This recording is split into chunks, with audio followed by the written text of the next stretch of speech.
নমস্কাৰ ইণ্ডিয়ান আৰ্মিত মুছলিম ৰেজিমেণ্ট কিয় নাই শিখ ৰেজিমেণ্ট থকাৰ স্বত্তেও মুছলিম ৰেজিমেণ্ট নাই তেওঁলোকৰ ওপৰত ইমানেও বিশ্বাস নাই নে যে তেওঁলোকে ভাৰতৰ বাবে যুদ্ধ কৰিব পাৰিব নে তেওঁলোক মাইনৰিটিত আহে সেইকাৰণে আহক আজি আমি ইয়াৰ বিষয়ে আলোচনা কৰোঁ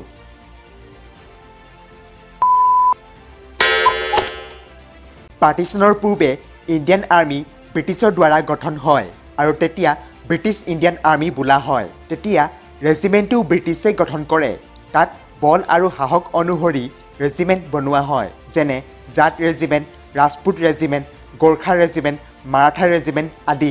আৰু পাৰ্টিশ্যনৰ পিছত ব্ৰিটিছ ইণ্ডিয়ান আৰ্মিৰ নাম ইণ্ডিয়ান আৰ্মি হৈ গ'ল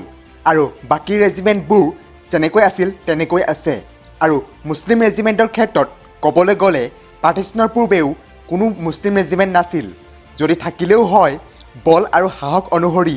Sindh regiment Baloch regiment Pathan regiment আৰু বাংলা ৰেজিমেণ্ট এই চাৰিটা ৰেজিমেণ্টত বিতৰণ হ'ল হয় যি বৰ্তমান পাকিস্তানৰ আৰ্মিত আছে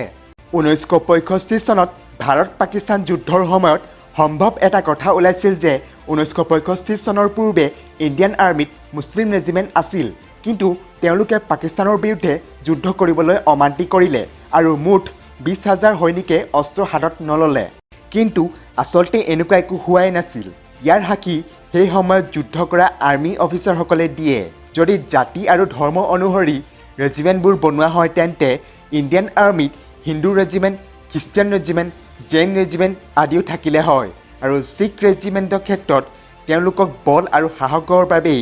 শিখ ৰেজিমেণ্ট নাম দিয়া হয় কোনো ফালৰ পৰাই ৰেজিমেণ্টসমূহৰ নামৰ ক্ষেত্ৰত ধৰ্মৰ প্ৰাধান্য নাছিল কিন্তু 1965 চনত ভাৰত পাকিস্তানৰ যুদ্ধত সকলোতকৈ সাহসিকতা আৰু নিৰ্ভীকতা দেখুওৱা আব্দুল হামিদ এজন মুছলমানেই আছিল তেওঁ পাকিস্তানী টেংক উৰুৱাই তেওঁলোকৰ আৰ্মিক মৃত্যুৰ মুখত পেলায় এই বীৰতাৰ বাবে আব্দুল হামিদে দেশৰ সকলোতকৈ ডাঙৰ বীৰতা পুৰস্কাৰ পৰমবীৰ চক্ৰ লাভ কৰে কোনোৱে ধৰ্মৰ বাবে যুদ্ধ নকৰে হিমাত সকলোৱে কেৱল ভাৰতৰ বাবে যুদ্ধ কৰে হিমাত কোনো হিন্দু মুছলিম শিখ ইছাই নাথাকে তাত কেৱল ভাৰতীয় সৈনিক থাকে ভাৰতততো জাতি আৰু ধৰ্মই নিজৰ মাজতে বহু সীমা বনাই থৈছে কিন্তু যি সীমাত আমাৰ বাবে যুদ্ধ কৰি আছে তেওঁলোকক জাতি আৰু ধৰ্মৰ হকে তুলনা নকৰিব ধন্যবাদ ভিডিঅ'টো লাইক আৰু শ্বেয়াৰ কৰিবলৈ নাপাহৰিব জয় আই অসম জয় হিন্দ